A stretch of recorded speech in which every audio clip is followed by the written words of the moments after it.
Maayo buntag mga ka-idol, mag-ready ta karon tataod mga alas 11 mga ka-idol. Maglalo sa mga baktin anay bigal pod mga ka-idol. So nagaandam ko daan sa mga ka-idol ng tubig daan gikuan ako mga ka-idol na para lalo mga ka-idol butang. So magpaabot ang oras mga ka-idol alas 9 o kuan pa man alas 9 kapin pa man mga ka-idol na mag-ready ta daan tataod mga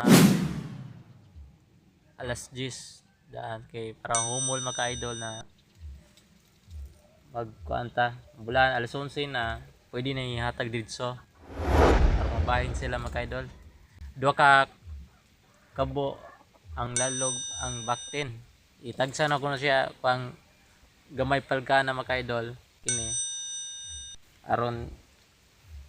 aron dili sila iluganay mga ka-idol kay wa mo mga ka-idol mag di magkaon uban ba mga ka-idol ba. So sa to pa atong tagsa-tagsaon mga sudlan nang kay para dili sila iluganay mga ka-idol no. So, mga ka-idol ang anay ulahin na akong kuanon kay na ako sa baktin mga ka-idol ihatag kay ang baktin mga ka-idol nagpaabot na mga ka-idol ang paabot ta kay oras kay yan ni mata mga ka-idol paabot lang ta no.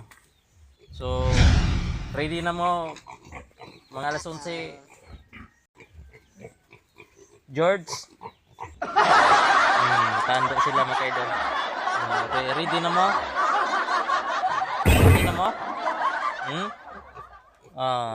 Na tando po to yung inahan.